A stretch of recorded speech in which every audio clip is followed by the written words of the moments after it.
Hi, welcome back to my channel. So in this video, I'm gonna share with you my plant haul from Trader Joe like about 2 weeks ago. So as everybody would agree, if you get a plant from Trader Joe, then that's a steal. So this time what I got were Alocasia. And who can say no to this? It just cost like $7.99 per pot. And yeah, so let me share this with you. For my friends in the Philippines, Trader Joe is mainly a grocery store. So the only challenge if you get it from Trader Joe is that they don't usually identify each plant to the specific name. So like they will just say foliage $7.99, or for this one it's just alocasia $7.99. But they look so pretty, so I got three. I didn't know the name of the two. So this is the first and this is the second. And this is the third, Alocasia frydek. Look at the leaves. The leaves are so big, velvety, and so pretty. And I got it at a good price. So you would ask me, do I have an experience with Alocasia? I would say beginner's level. This is the first Alocasia that we have, and I guess we got this a year ago. And we also got it from Trader Joe. So actually it was my husband first who chose this. Like when he saw this, like he was saying, okay, I want this. And I was hesitant to buy this at that time because I don't know anything about Alocasia, but I just can't say no to him.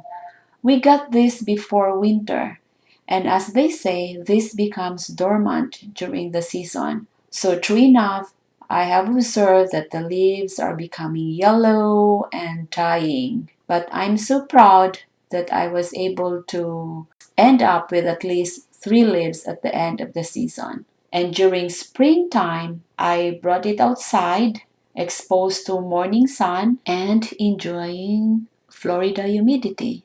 It has given me a bunch of leaves, as you can see. But since we already have cold temperature for the past week, so they are back to indoor now. This is the second alocasia that I got. We went to a nursery in Miami sometime in February, and this is what I got from there.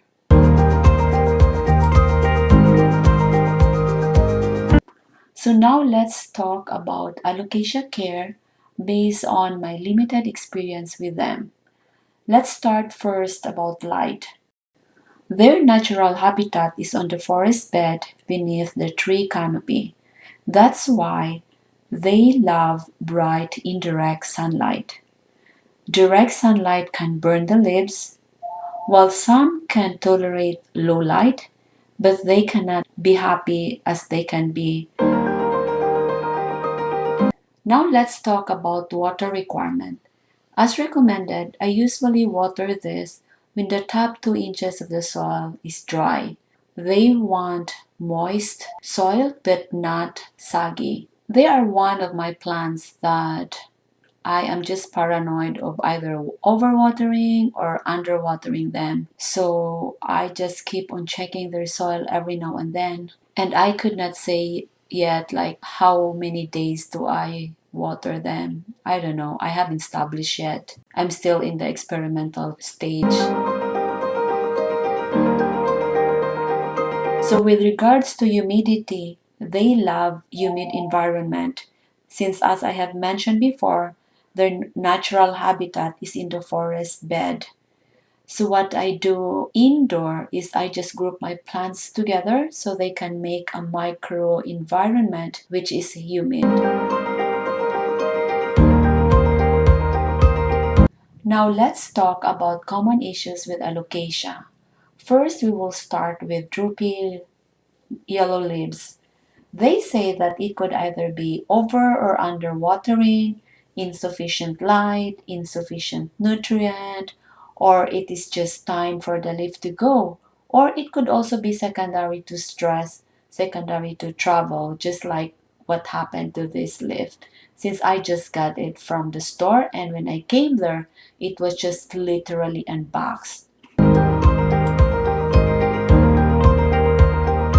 Another common issue is spots on the leaves, which I have observed that before, but I don't have a picture of that. So they say that leaves are sensitive to chlorine, minerals, and salt from the water.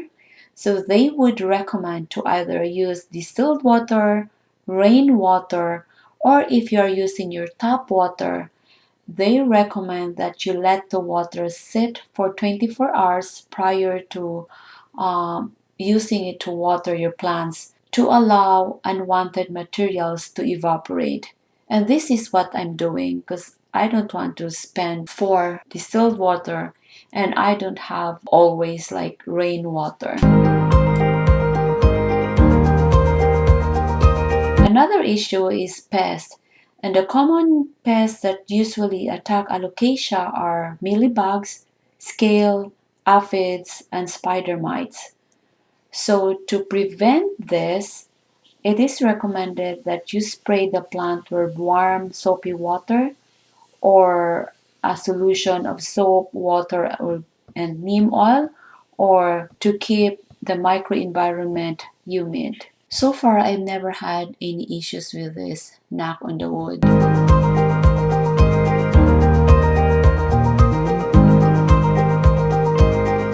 They want to be root bound, so it is recommended to wait a while and make sure that you check your roots before doing so.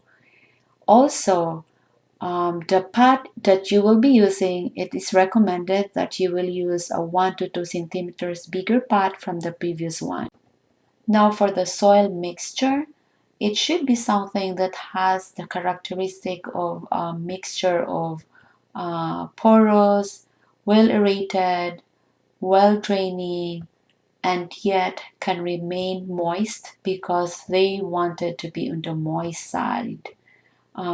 So it some would recommend to have at least like a part of potting soil, perlite, and some peat moss that can hold moist. I haven't done repotting any alocasia yet, so I haven't tried making my own mixture yet. To propagate, you just have to divide larger plants into two, and they usually recommend to do this in spring or early summer. Hope you have learned something from this video. Please don't forget to subscribe, like, and leave me a comment. And that's all for now. Thank you. Bye-bye.